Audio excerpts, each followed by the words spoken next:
Hello friends, आज हम लोग मध्य प्रदेश सामान्य ज्ञान एमसीक्यू एमपीपीएससी एवं व्यापम में क्वेश्चन जो आए थे उसका नेक्स्ट पार्ट कर रहे हैं। इसमें हम लोग इससे पहले जो आपकी क्लास हुई थी उसको आपने बहुत अच्छा रिस्पांस दिया है, तो आज भी हम एमपीपीएससी व्यापम में जो क्वेश्चन आए थे उनको हम डिटेल से देखेंगे। उनके जो ऑप्शंस आए थे उन पर डिटेल से हम डिस्कस करेंगे।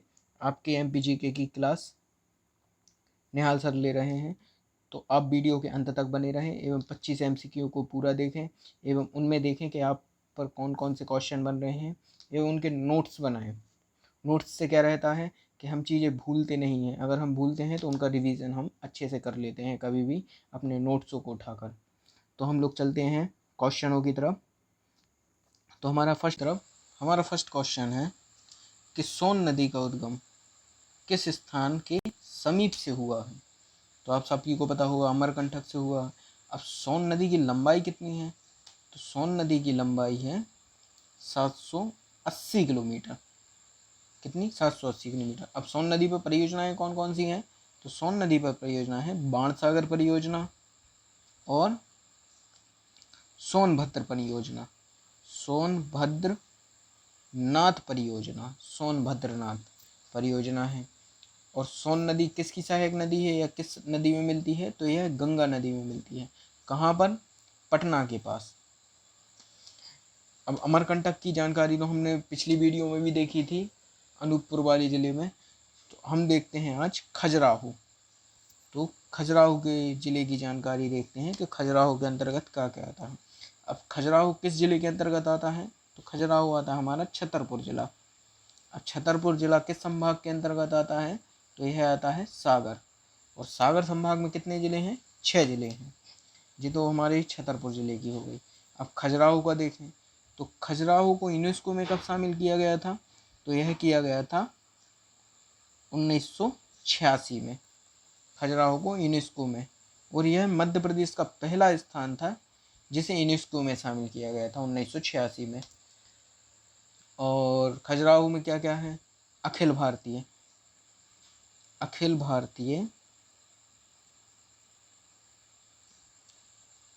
भारतीय नृत्य समारोह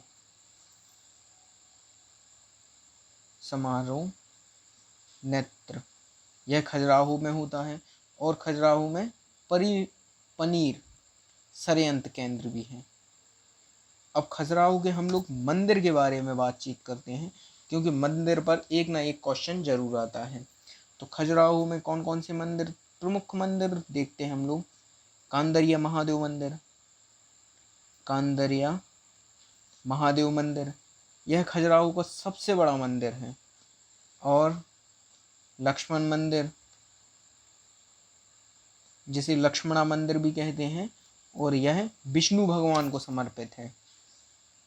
इसे जहाँ तक लक्ष्मण सेन ने बनवाया था। चित्रगुप्त मंदिर, सूर्य मंदिर और चतुर्भुज मंदिर।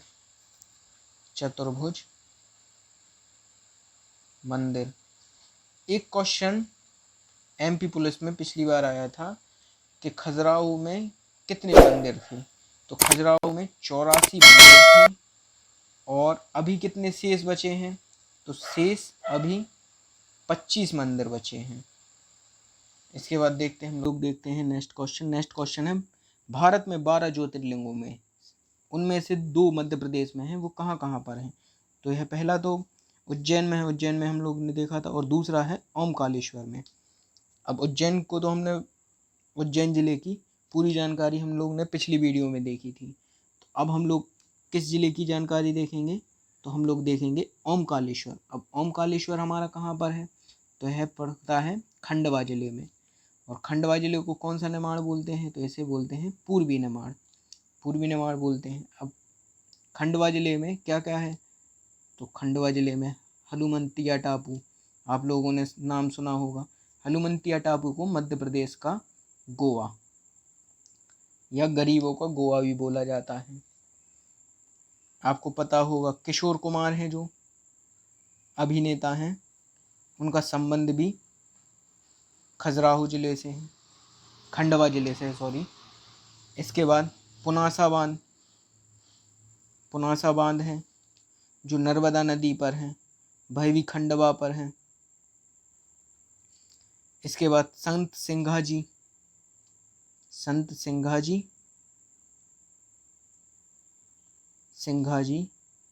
की समाधि, यह भी खंडवा में है। और खंडवा में क्या है, संत सिंघाजी हो गए और संत सिंघाजी की समाधि, और आपने नाम सुना होगा धुनी वाले बाबा, तो धुनी वाले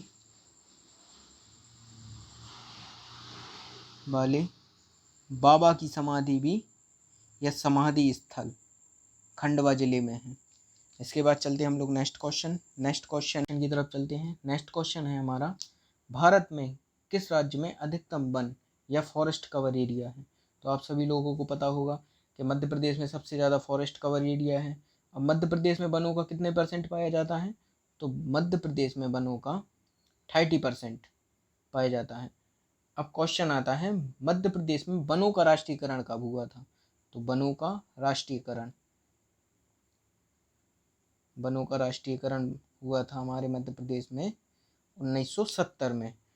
अब मध्य प्रदेश में पहली वन नीति कब आई थी? तो पहली वन नीति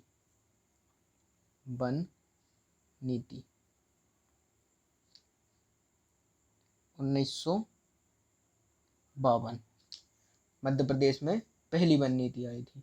और मध्य प्रदेश में अभी वर्तमान में कितने जिले हैं? तो 52 जिले हैं।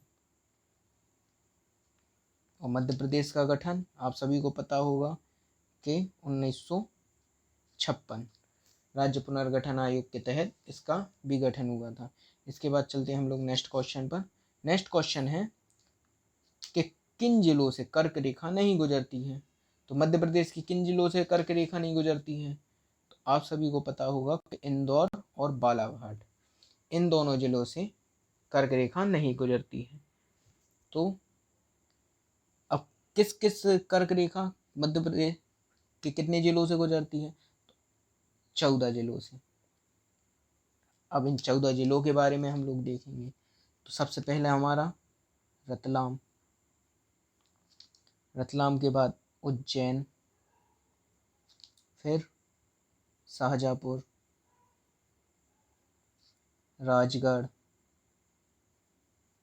सीहोर,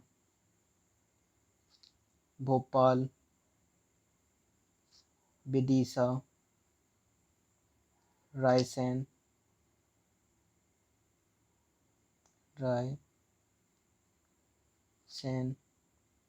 सागर, दमोह, कटनी, उमरिया, शहडोल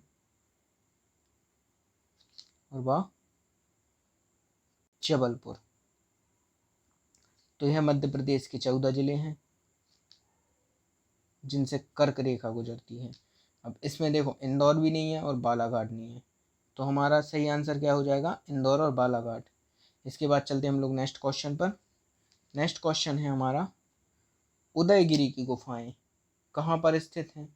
तो उदयगिरी की गुफाएं कहाँ पर स्थित हैं? तो विदिशा में। अब विदिशा की थोड़ी जानकारी देखते हैं, विदिशा जिले की। अब विदिशा जिले का प्राचीन नाम क्या था? या प्राचीन समय में विदिशा को बेस नगर और विदिशा में एक परियोजना भी है, सम्राट अशोक सागर परियोजना।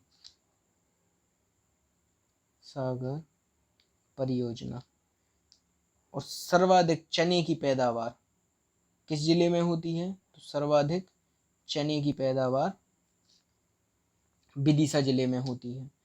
अब उदयगिरी की जो 5वीं गुफा है, 5वीं गुफा में बरहा अवतार की प्रतिमा मिली है, यह विशाल प्रतिमा है बरहा। और इसका संबंध किस काल से है? तो इसका संबंध है हमारे गुप्त काल से। जो 5वीं गुफा है ना, उसमें बराह अवतार की प्रतिमा मिली है। बराह मीन्स विष्णु, विष्णु जी की, विष्णु जी का एक अवतार है बराह अवतार, उसकी प्रतिमा, विशाल प्रतिमा मिली है, जो जिसका संबंध गुप्त काल से है। इसके बाद चलते हम लोग नेक्स्ट क्वेश्चन। नेक्स्ट क्वेश्चन है हमारा, पगरा बांध किस जगह पर स्थित है? तो आप सभी को पता होगा कि पगरा बांध किस जिले में स्थित है। तो यह हमारा मुरैना जिले में स्थित है। अब मुरैना जिले की जानकारी देखें हम लोग, तो मुरैना का नाम किस कारण पड़ा? मुरैना मोरों की बहुता के कारण, या यहाँ पर मोर बहुत सारे हैं इसलिए। अब देश का पहला शहीद मंदिर है, शहीद मंदिर देश का, मध्य प्रदेश का नहीं, देश का पहला शहीद मंदिर किसकी याद में? राम प्रसाद बिस्मिल, राम प्रसाद बिस्मिल की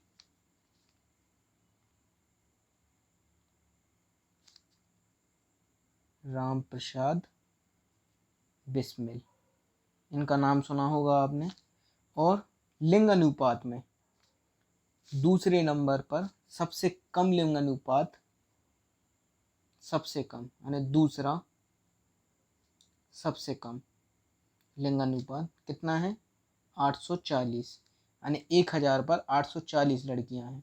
अब पहले नंबर पर कौन है? तो आप सभी को पता होगा भिंड, इसमें 837, यानी 1000 पर 837 लड़कियां हैं। इसके बाद चलते हम लोग नेक्स्ट क्वेश्चन। नेक्स्ट क्वेश्चन है, किस वर्ष बाघ परियोजना का लोकार्पण किया गया था? अब बाघ परियोजना का लोकार्पण किस वर्ष किया गया था? 1973-74 के अंतर्गत। अब यह क्वेश्चन आता है कि मध्य प्रदेश में सर्वप्रथम बाघ परियोजना किस नेशनल पार्क में चलाई गई थी?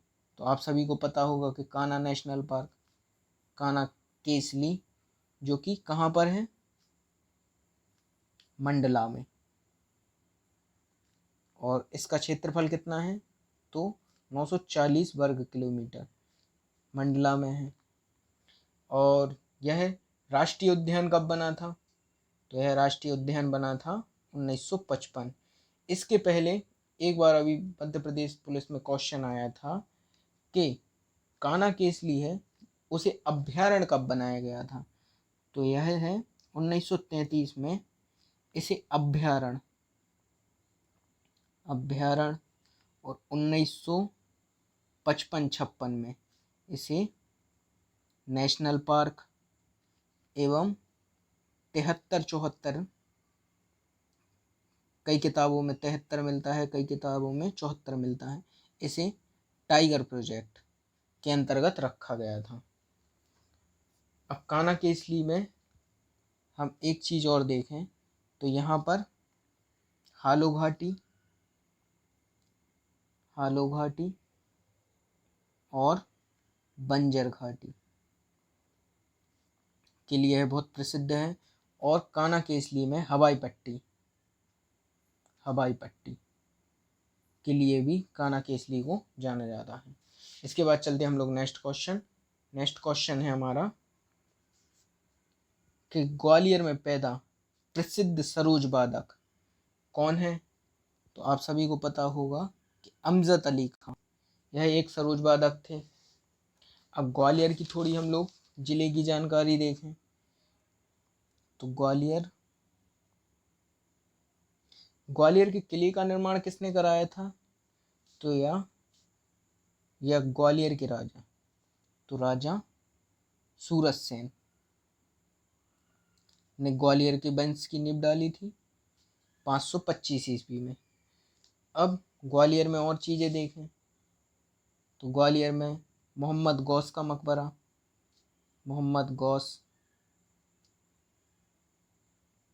मकबरा, तानसेन की समाधि, लक्ष्मीबाई की समाधि। और इसके बाद हम लोग अब ग्वालियर के जो प्राचीन काल में दरवाजे थे उन पर भी एक क्वेश्चन आया था, तो हम लोग उस पर भी डिस्कस करते हैं, मंदिरों एवं दरवाजों पर। तो ग्वालियर में प्राचीन समय में 5 दरवाजे थे। कौन कौन से थे? आलमगीर दरवाज़ा, आलमगीर दरवाज़ा, हिंडोला, हिंडोला, हिंडोला दरवाज़ा, गुजरी महल, गुजरी महल दरवाज़ा, और चतुर्भुज दरवाज़ा, और हाथी फोड़ दरवाज़ा। और इनके मंदिरों पे देखें तो तेली का मंदिर, आपने नाम सुना होगा तेली का मंदिर। अब क्वेश्चन आता है जो तेली का मंदिर है वह किस शैली के अंतर्गत आता है?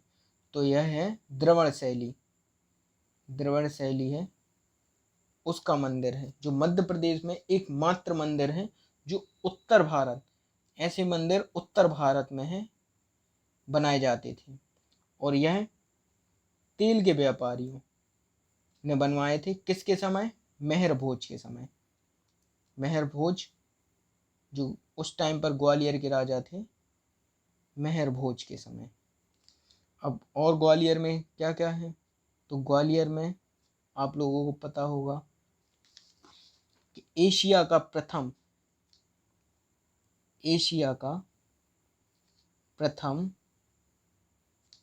शारीरिक प्रशिक्षण महाविद्यालय,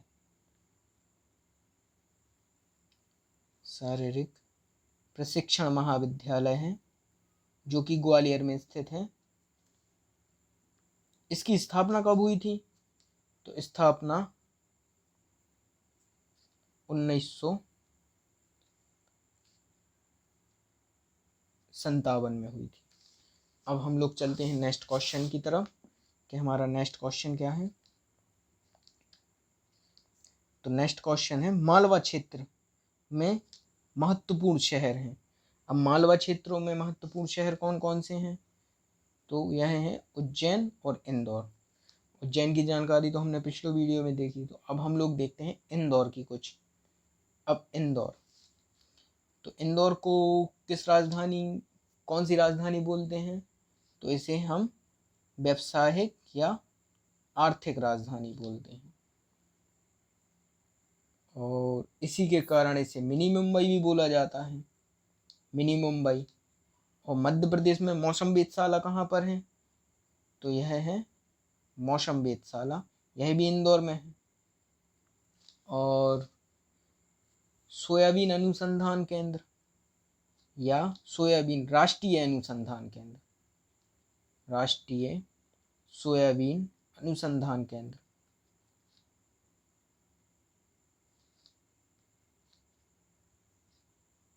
अनुसंधान केंद्र, तो यह भी इंदौर में है। एक क्वेश्चन आता है, अब इंदौर में आईआईएम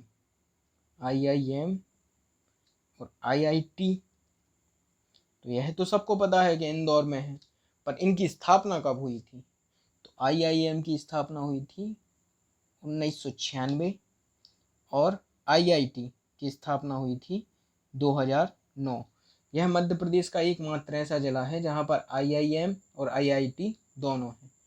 और इंदौर में एक चीज़ और है, Raja Ramanna centre for advance technology केंद्र, जिसे सीएटी भी बोला जाता है, Raja Ramana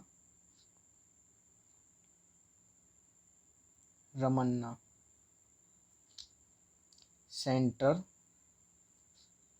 for advance technology. आप लोग कमेंट बॉक्स में बताएं कि आपको वीडियो कैसी लग रही है। अगर अच्छी लग रही है तो मैं थोड़ा और डिटेल्स में इसे अगली वाली क्लास में थोड़ा और डिटेल्स में लूँगा इसको। इसके बाद चलते हैं हम लोग नेक्स्ट क्वेश्चन पर। तो नेक्स्ट क्वेश्चन है हमारा,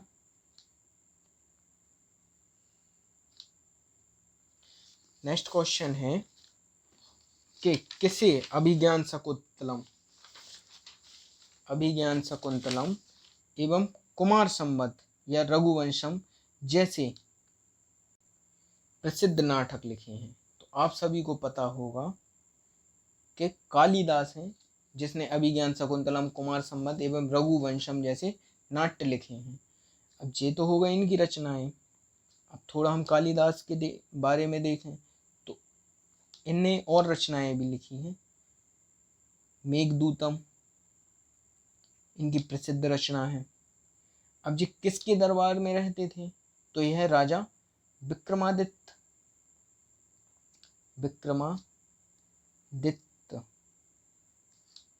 के नवरत्नों में भी शामिल थे, या विक्रमादित्य के जो नवरत्न थे उनमें भी शामिल थे। और बाणभट्ट है ना, जो बाणभट्ट की रचना है हर्षचरित्र, हर्षचरित्र में या हर्षचरित्रम, जिसमें कालिदास का उल्लेख मिलता है। यह बाणभट्ट ने अपनी रचना में कालिदास का उल्लेख किया है। और कालिदास अकादमी कहाँ पर है? तो कालिदास अकादमी कहाँ पर है? तो यह है उज्जैन में। अब कालिदास अकादमी की स्थापना कब हुई थी? तो 1978 में। यह तो हो गई थोड़ी कालिदास जी के बारे में जानकारी। अब चलते हम लोग नेक्स्ट क्वेश्चन है, प्राचीनतम संगीत कला के विद्वान सदैव किन्हें कहा जाता है? तो संगीत का विद्वान कैसे कहा जाता है? तो तानसेन को। अब तानसेन जी का जन्म कहाँ हुआ था? तो इनका जन्म हुआ था ग्वालियर में। यह किसके नवरत्नों में शामिल थे? तो यह अकबर, मुगल बादशाह अकबर के या सम्राट के नवरत्नों में शामिल थी। अब तानसेन का वास्तविक नाम क्या था? तो इनका नाम था रामतनु पांडे। आप सभी को पता होगा बचपन का नाम। और इनके गुरु कौन थे? तो मोहम्मद गौस। ग्वालियर में इनके मकबरे, मोहम्मद गौस के मकबरे के बाजू में ही तानसेन का मकबरा बनाया गया है। अब आपको पता है क्या कि अकबर के नवरत्नों में से पहले यह किसके दरबार में गाया या दरबारी कवि थे? तो यह रीवा के राजा थे, जो रीवा के राजा उन रामचंद्र, क्या नाम था उनका? रामचंद्र के दरबारी कवि थे। तो अकबर जब इनके पास रीवा में रामचंद्र के पास आए थे, तब इनने बोला था कि आप हमें किन को दे दें? तानसेन को दे दें। इसके बाद चलते हम लोग नेक्स्ट क्वेश्चन पे, या थोड़ा तानसेन की और जानकारी देखें। इनके ग्रंथों के बारे में एमपीपीएससी में क्वेश्चन आया था कि तानसेन का उल्लेख किन किन ग्रंथों से मिलता है। तो हम ग्रंथों के बारे में भी इनकी जानकारी देखते हैं। तो पहला ग्रंथ है संगीत सार और रागमाला और श्री गणेश स्रोत, इन तीनों ग्रंथों से तानसेन की जानकारी मिलती है। इसके बाद चलते हैं हम लोग नेक्स्ट क्वेश्चन है हमारा, बोरीवन जीव अभ्यारण्य किस जिले में स्थित है? तो यह है हमारा होशंगाबाद जिले में। अब होशंगाबाद की थोड़ी हम लोग जानकारी देखें कि होशंगाबाद में क्या क्या है। तो होशंगाबाद में सबसे बड़ा रेलवे जंक्शन, आप सभी को नाम पता होगा, रेलवे जंक्शन इटारसी है। और सिक्योरिटी पेपर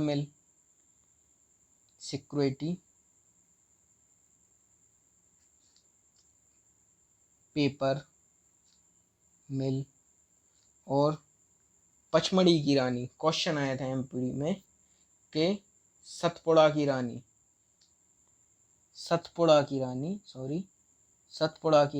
किसे कहते हैं? तो सतपुड़ा की रानी पचमढ़ी को बोलते हैं। तो पचमढ़ी भी हमारा कहाँ पर है? होशंगाबाद में। और होशंगाबाद में और क्या है?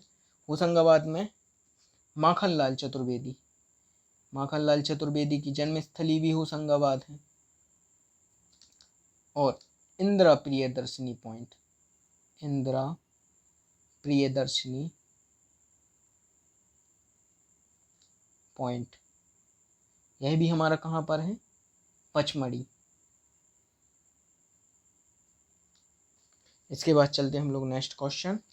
हमारा नेक्स्ट क्वेश्चन है ताप्ती नदी मूलतः कहाँ से प्रभावित? तो आप सभी को पता होगा ताप्ती नदी मुल्ताई। अब ताप्ती नदी की लंबाई कितनी है? तो इसकी लंबाई है 724 किलोमीटर। अब मुल्ताई तो है, अब ये मुल्ताई पड़ता कहाँ पर है? तो यह है बैतूल में, बैतूल। अब थोड़ा हम लोग बैतूल जिले की जानकारी देखें। अब बैतूल में क्या क्या है? आपने सुना होगा मुक्तागिरी, मुक्तागिरी जो कि जैन तीर्थ स्थल है, जैन तीर्थ स्थल। और बैतूल को ही भारत का केंद्रीय बिंदु बोला जाता है।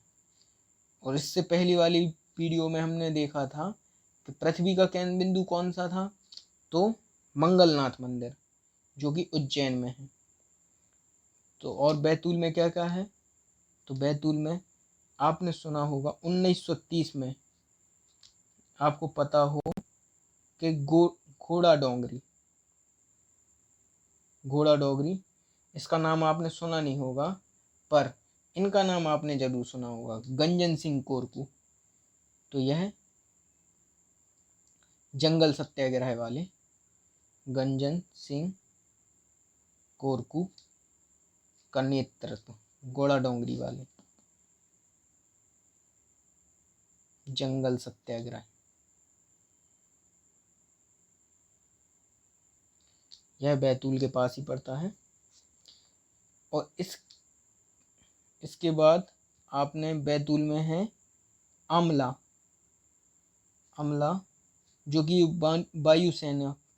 वायुसेना है, उसकी सैनिक छावनी यहाँ अमला में है। ये भी बैतूल के अंतर्गत आता है या बैतूल जिले में पड़ता है। इसके बाद चलते हम लोग नेक्स्ट क्वेश्चन। नेक्स्ट क्वेश्चन है हमारा कि जामनी नदी का उद्गम किस स्थान या उद्गम कहाँ से हुआ है? तो जामनी नदी के बारे में इससे पहली वीडियो में हम लोगों ने देखा था कि जामनी नदी किन दो राज्यों के बीच में सीमा बनाती है। तो इसका उद्गम कहाँ से हुआ है? तो सागर से। और जामनी नदी सीमा किस राज्यों की बनाती है? तो यह एमपी और यूपी की। अब इसमें हम लोग देखते हैं सागर जिले की थोड़ी जानकारी। सागर जिले में डॉक्टर हरि सिंह गौर विश्वविद्यालय, डॉक्टर हरि सिंह गौर विश्वविद्यालय, इसकी स्थापना कब हुई थी? तो 1946 में इसकी स्थापना हुई थी। स्टील कॉम्प्लेक्स भी हमारा सागर जिले में है। नौरादेही अभ्यारण्य जो मध्य प्रदेश का सबसे बड़ा अभ्यारण्य है, नौरादेही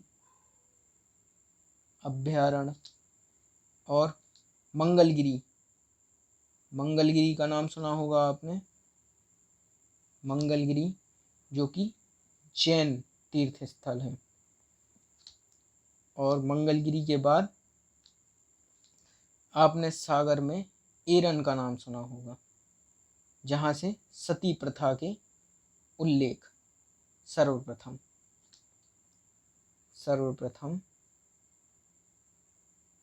सती प्रथा के उल्लेख। तो यह किसका अभिलेख है या किसके शासन से? भानुगुप्त गुप्त वंश के एक राजा थे, उनके सेनापति गोपराज, उनकी पत्नी थी, उनके सती होने के प्रमाण यहाँ से मिले हैं, एरन से। इसके बाद चलते हम लोग नेक्स्ट क्वेश्चन है किस अधिनियम ने भारत के राज्यों एवं क्षेत्रों की सीमा के व्यापक रूप से बदलकर भाषीय रेखाओं में उन्हें संगठित किया था? तो आप सभी को पता होगा कि राज्य पुनर्गठन आयोग के तहत 1956 के तहत भाषीय आधार पर जिलों का गठन किया गया था, और मध्य प्रदेश भी हमारा उनमें से एक राज्य था। इसकी पूरी कहानी आपको एमपी के निहाल सर ने आपको पढ़ाया होगा कि किस प्रकार से राज्य पुनर्गठन 1956 के तहत राज्यों का गठन हुआ था। तो आप पुरानी वीडियो भी देखें, एमपी का पूरा फुल कोर्स हो रहा है संपूर्ण जीके का, तो आप उन वाली वीडियो को भी देखें। इसके बाद चलते हम लोग नेक्स्ट क्वेश्चन। नेक्स्ट क्वेश्चन है, इतिहास के अनुसार ग्वालियर की स्थापना किसने की थी? तो आप सभी को पता होगा कि राजा सूरज सेन थे, उनने ग्वालियर की स्थापना की थी। तो आप देखिए कि पुलिस में किस प्रकार के क्वेश्चन आते हैं। इसी प्रकार के क्वेश्चन 2021 में जो पेपर होगा उसमें आएंगे, क्योंकि 2021 में जिस कंपनी ने 2017 में पेपर लिए थे, व्यापम तो लेती है, पर व्यापम भी जिस कंपनी को ने 2017 में पेपर बनाने के लिए दिया था, उसी में 2021 में भी अभी जो पेपर ले रहे हैं वही कंपनी 2021 में भी पेपर बना रही है। तो इसी प्रकार का पैटर्न पुलिस के हम एमसीक्यू भी लगा रहे हैं, पूरे डिटेल्स में उन क्वेश्चनों को देख रहे हैं। तो आप वो वाली वीडियो भी देखें, एमपी का कोर्स भी देखें। इसके बाद चलते हम, क्वेश्चन है, विदिशा नदी किस तट पर स्थित है? तो आप सभी को पता होगा कि विदिशा किस नदी के तट पर स्थित है? तो बेतवा नदी के तट पर। अब बेतवा नदी की हम लोग लंबाई कितनी है बेतवा नदी की? तो इसकी लंबाई है 480। कितनी? 480 किलोमीटर। और यह कहाँ से निकलती है? तो यह कुमरा गांव। कौन सा गांव? कुमरा। यह कहाँ पर पड़ता है? तो रायसेन के कुमरा गांव से। और बेतवा किसकी सहायक नदी है? तो यह यमुना या यमुना में मिल जाती है। और बेतवा नदी को ही मध्य प्रदेश की गंगा बोलते हैं। और इस पर एक परियोजना है, माटा टीला बांध परियोजना, या माटा टीला बांध इसी नदी पर स्थित है।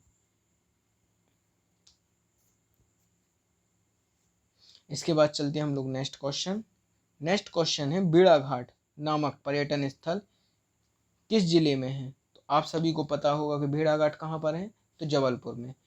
अब जबलपुर की थोड़ी हम लोग जानकारी देखें जिले की। अब जबलपुर का नाम किस पर रखा गया है? तो यह जावली नामक एक ऋषि थे, उनकी यह तपोवन भूमि थी, या इन ऋषि के नाम पर जबलपुर का नाम रखा गया है। अब जबलपुर को कौन सी राजधानी बोला जाता है? तो संस्कार राजधानी जबलपुर को बोला जाता है। और मध्य प्रदेश में पहला नगर निगम या राज्य का पहला नगर निगम कहाँ पर? तो यह भी जबलपुर में है। और जबलपुर में और क्या क्या है? तो रानी दुर्गावती की समाधि स्थल, दुर्गावती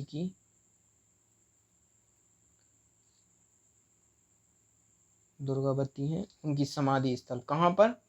बरेला ग्राम। और मध्य प्रदेश में और क्या क्या? हाँ, पहला रत्न परिकृत केंद्र। और मध्य प्रदेश का रेलवे जोन भी हाँ जबलपुर में है, तो पश्चिम मध्य रेलवे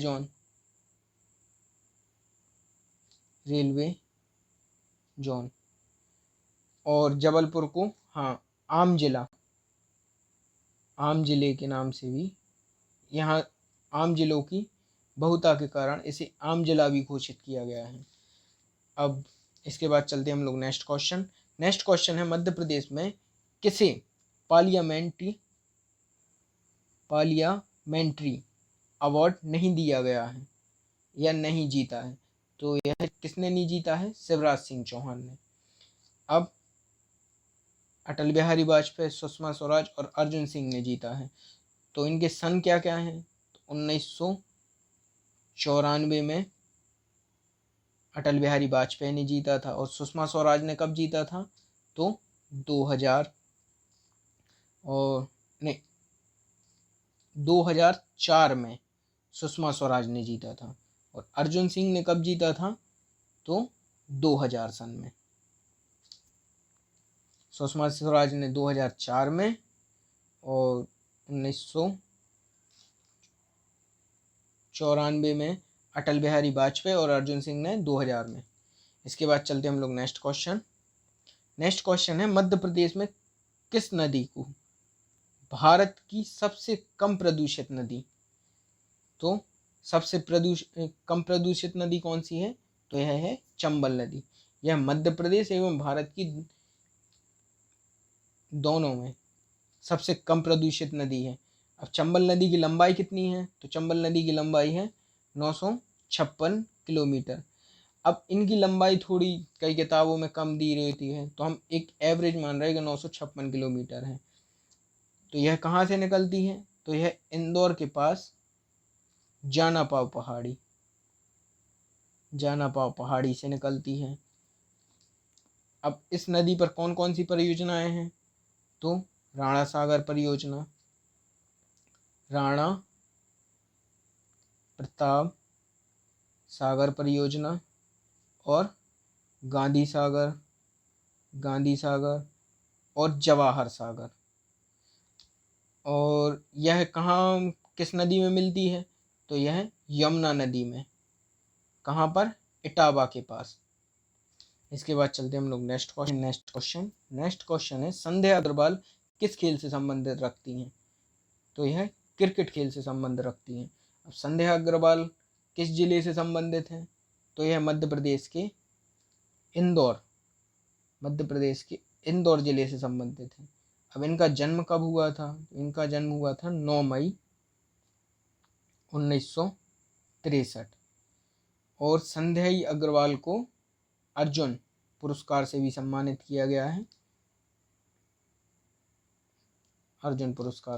किया गया है। इसके बाद देखते हैं हम लोग नेक्स्ट क्वेश्चन है, सतखंडा महल कहाँ पर है, तो आप सभी को पता होगा सतखंडा महल दतिया में स्थित है। अब दतिया की थोड़ी जिले की जानकारी देखें। दतिया, इसे किसने बसाया था, तो इसे राजा वीर सिंह, या यहाँ पर राजा वीर सिंह थे, उनने दतिया की स्थापना की। राज्य की पहली नगर निगम तो अभी अपन ने देखा था, तो यहाँ पर नगर पालिका, तो राज्य की पहली नगर पालिका। और दतिया में क्या है, पीताम्बरा शक्तिपीठ है, जो माता का देवी, पीताम्बरा देवी का शक्तिपीठ। इसी के कारण इसे लघु वृंदावन भी बोलते हैं, लघु वृंदावन। और सोनगिरी जो जैन तीर्थ स्थल है, इसके बाद देखते हैं हम लोग दतिया की जानकारी के बाद, निम्नलिखित में से कौन सा राष्ट्रीय उद्यान मध्य प्रदेश में नहीं है, तो वह कौन सा राष्ट्रीय उद्यान नहीं है, बनघेरा-घटा राष्ट्रीय उद्यान, क्योंकि वन विहार राष्ट्रीय उद्यान, बांधवगढ़ राष्ट्रीय उद्यान और कान्हा-केसरी राष्ट्रीय उद्यान तीनों हैं। तो वन विहार राष्ट्रीय उद्यान कहाँ पर है, तो यह है भोपाल जिले में। अब भोपाल जिले में है, तो इसकी स्थापना या यह राष्ट्रीय उद्यान या नेशनल पार्क कब बना था, तो 1979 में। और बांधवगढ़ राष्ट्रीय उद्यान कहाँ है, तो यह है उमरिया जिले में। यह कब बना था, तो 1968 में। और कान्हा-केसरी हमारा कहाँ पर है, कान्हा-केसरी हमारा है मंडला जिले में। मंडला, इसकी स्थापना कब हुई थी, तो 1955 में, या 1955 और कहीं कहीं 56 भी मिल जाता है। इसके बाद देखते हैं हम लोग नेक्स्ट क्वेश्चन है, इंदौर में स्थित हवाई अड्डे का नाम क्या है, तो आप सभी को पता होगा कि देवी अहिल्याबाई होलकर अंतरराष्ट्रीय हवाई अड्डा कहाँ पर है, इंदौर में। इसके बाद देखते हैं हम लोग नेक्स्ट क्वेश्चन। आज हमारे MCQ हो गए हैं, 25 MCQ हो गए हैं। अगर आपने लास्ट तक वीडियो देखा होगा और आपको वीडियो अच्छा लगा है तो लाइक, शेयर एवं सब्सक्राइब करें और कमेंट बॉक्स में भी बताएं कि वीडियो कैसा था, अच्छा था कि नहीं था। तो और अच्छा लगा हो वीडियो तो लाइक एवं शेयर एवं सब्सक्राइब करें। धन्यवाद।